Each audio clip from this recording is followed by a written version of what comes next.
If there's one thing I've learned in life, growing up a hardworking guy, is this. It's all in who you know.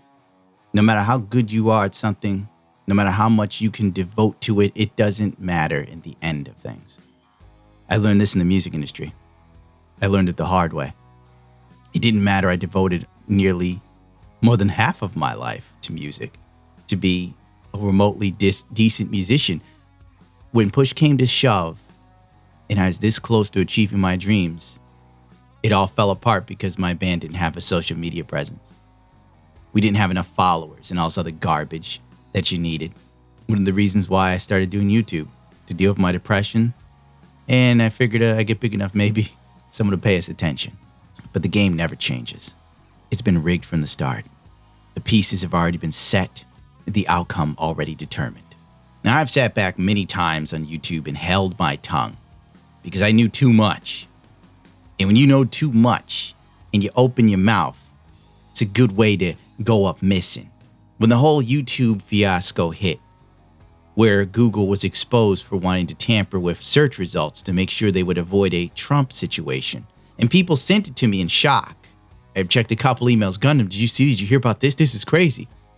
And the only thing I said was, I'm surprised everyone didn't already know this was in place. It's been going on for years now. It started with Alex Jones. I just didn't open my mouth because I had bigger plans. And now I can't ignore. So let's get into it.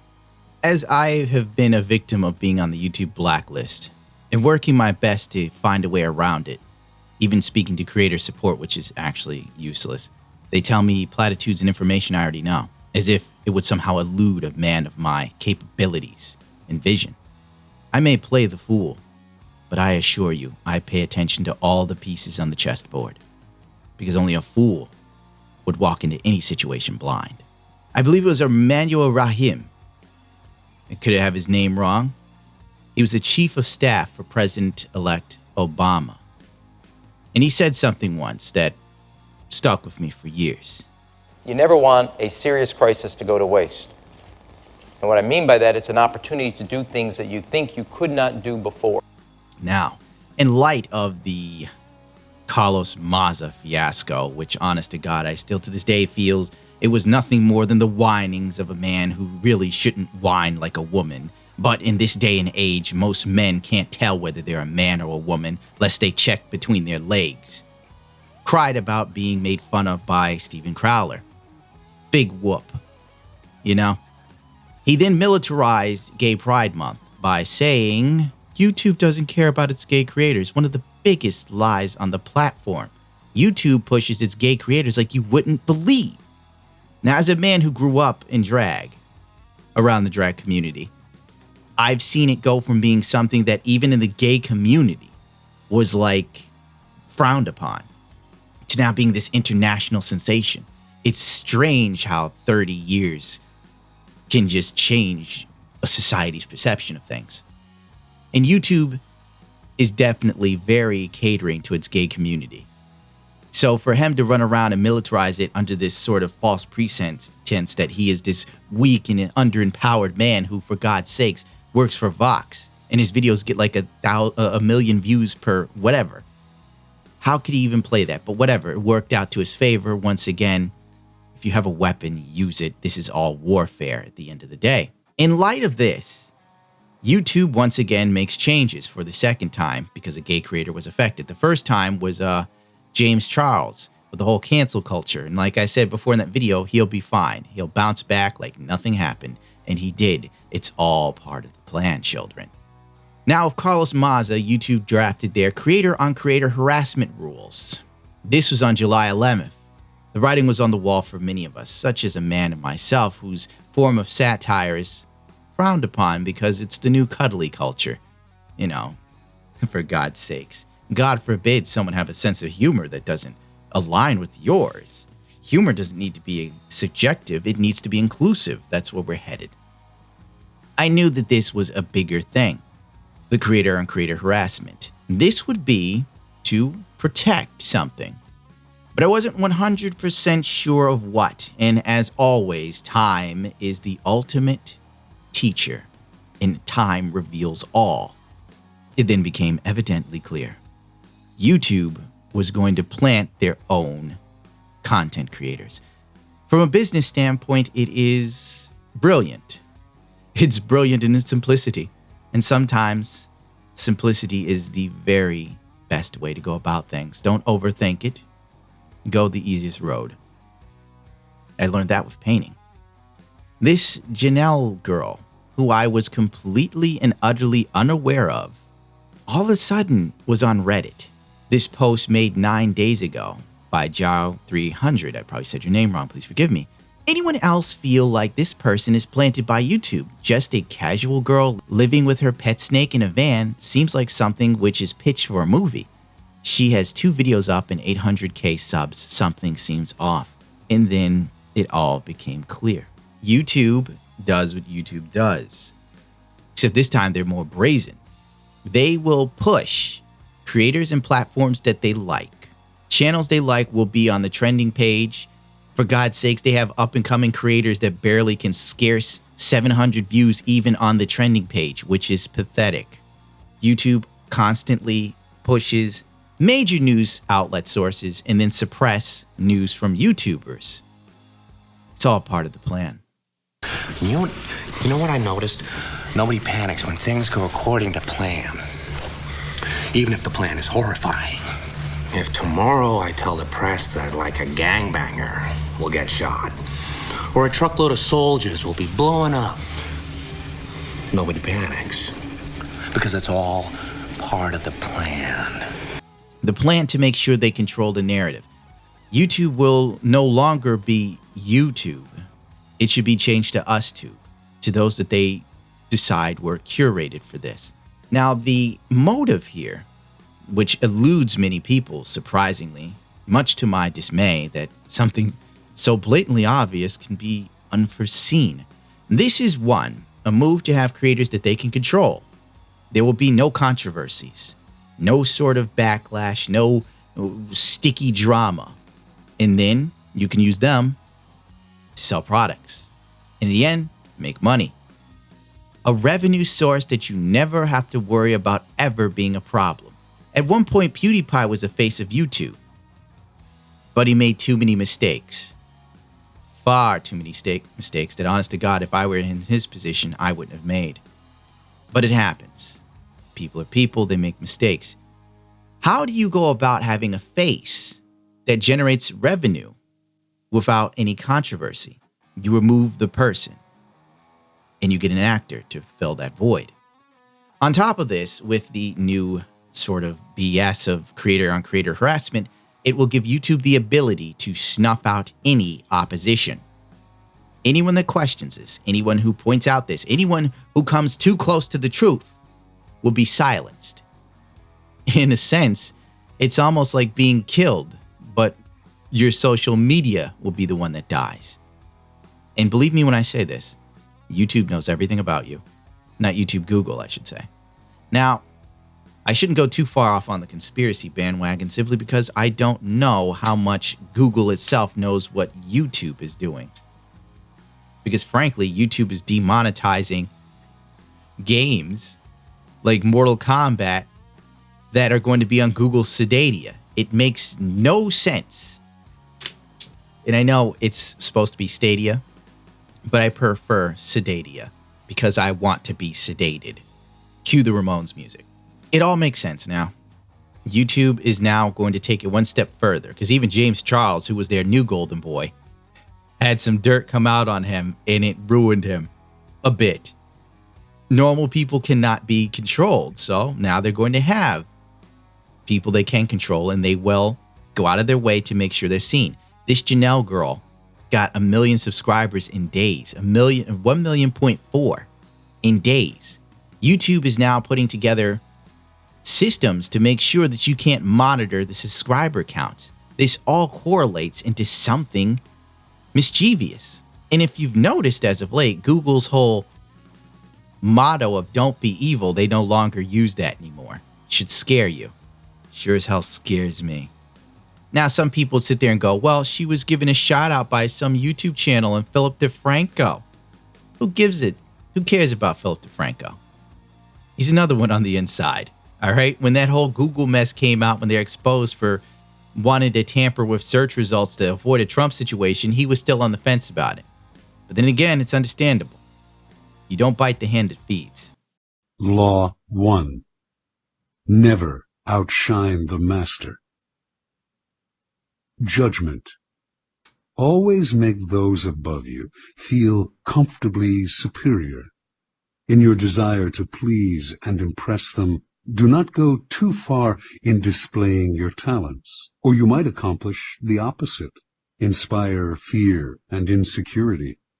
Make your masters appear more brilliant than they are, and you will attain the heights of power. I'm a firm believer in that. And it seems YouTube has no problem with stomping my little ass out. It seems too coincidental. And as I've said before, I, much like God, do not roll the dice nor believe in coincidences. This is all premeditated, without a shadow of a doubt. And it's in your face. Memology, as always. I fed him what little information I had, and he did all the other legwork on his own. The guy has found all of the bot accounts that were promoting Janelle and talking about her stuff, pretending to be human. There's even a woman by the name of Jill who said this, former social media marketer consultant here. I remember we paid to boost our clients like this all the time. We also boosted Twitter accounts, blogs, and comment sections to make our clients believe they were gaining actual and authentic popularity when it was forced and paid for. Someone else goes, can you tell me how much this cost? We had contracts with companies that ranged anywhere from $20K to $150K. We controlled all social platforms till eventually the big companies got smart and realized it was not a good idea to let third parties have this type of access. I managed 4 accounts in a company blog back in 2011. As I stated before, Google's motto used to be don't be evil. Now they want to control all the cards. What's weird is that they were willing to sacrifice the one thing that made YouTube big, and that is the content creators. Maybe there is some sort of greater plan that eludes my vision currently, that I am not privy to, nor have I had the epiphany of understanding. But in time, all will be revealed. The question is where I will stand at that time. If I'm lucky, maybe I'll be a successful Twitch streamer. Maybe I'll fade off into the sunset, or maybe I'll be silenced. Let's hope I get to fade off of my own volition. Also, unironically, on July 23rd, when Memology started posting his videos about YouTube managing artificial growth on their channels, you'll notice that Janelle's channel went from rocket-sized growth to dropping down substantially to like 2,000 subscribers a day. Memology also spent the time to hunt down and find all of the comments from people who were subbed to Janelle's channel randomly. You may not believe this is real, but I know it's something YouTube does. Because years ago, back before YouTube was angry at PewDiePie, I was subbed to his channel 2 or 3 times. I've never subbed to PewDiePie, and I've seen a handful of videos when I absolutely positively had to because of some sort of information that was needed. Just making a point, this stuff is done. I've even checked my watch history and found videos I've never seen before in my watch history. It's actually quite odd, honestly, that this sort of stuff exists. Some would say, oh, if you check Janelle's Instagram, blah, blah, blah. Her Instagram growth does not correlate with the size of her YouTube growth. It is far too erroneous. YouTube is also taken to promoting her on Twitter.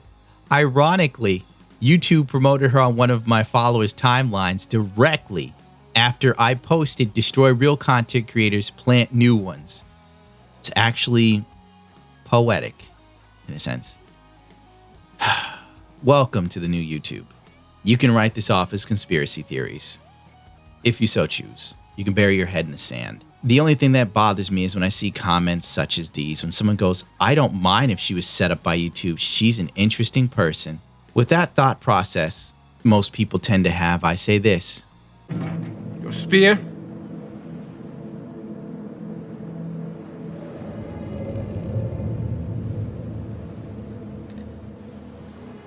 You there?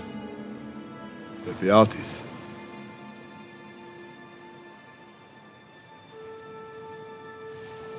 May you live forever.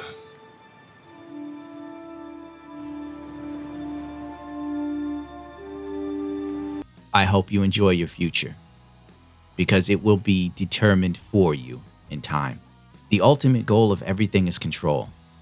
If you look at the American school systems, which were designed originally by Martin Luther in Germany, the idea system was to create people that were docile, to indoctrinate them to follow without questioning, and accept their lot in life. The design is to snuff out creativity and dissension. Everything is about control. As long as you fall in line with what YouTube wants, you will be protected and allowed to flourish. If you challenge the status quo, you will be destroyed. I know this for a fact. Memeology knows this for a fact. I mean, for God's sakes, I'm on incognito mode with a VPN on a different type of browser looking at YouTube, and while they're promoting Janelle, there's also Sniper SS Wolf, probably one of the worst content creators ever, who makes asinine bullshit. She's not offensive on the YouTube platform, she's fine. Meanwhile, this girl's been arrested for like armed robbery. And with the way I'm treated on YouTube, you'd think I was the one with that under my belt. It is sad, really. When I really think about it, it's a lot like Morrissey said. In this generation, there is no poetry. There is no art. And I feel like YouTube's video creation platform may be our form of abstract art. For some of us, it's the only way we can raise our voices in a system designed for us to fail, to challenge a society meant to oppress. I forgot this one point I meant to make earlier. When people were saying, well, Philip DeFranco gave her a shout out, that's why she grew so big. And then other people go, well, Jacksepticeye got a shout out from PewDiePie. And even with PewDiePie's help at the time, I think Jacksepticeye had like, 1,000 videos? And he jumped from 1K to 10, then 10 to 80, not to 1.4 million. Hell, PewDiePie gave a shout out to Ella the Day. That motherfucker's still struggling to get to 100K. Well, he's probably there by now. PewDiePie shout out Memeology. Memeology's only made it to 100K, 125. And PewDiePie technically has the biggest audience on this platform next to T-Series. It's blatantly obvious what happened here. And the funny thing is, most people don't care. And that's the scary part. But whatever. What are you going to do, right? Paint some tiny robots. Another reason why I made this video is because I'm pissed. Yeah, I've been ignoring this sort of stuff, but now I'm pissed. You know, I play by all of YouTube's rules, and I still get demonetized. Oh, your video's monetized. A few hours later, we demonetized your video. Send it for manual review. Just for them to wait 48 hours and then go, okay, you're remonetized. There's nothing wrong here. And then the Creator Studio people go, oh, well, you know, the AI is still learning. No, the AI is learning jack shit. You guys are just messing with me.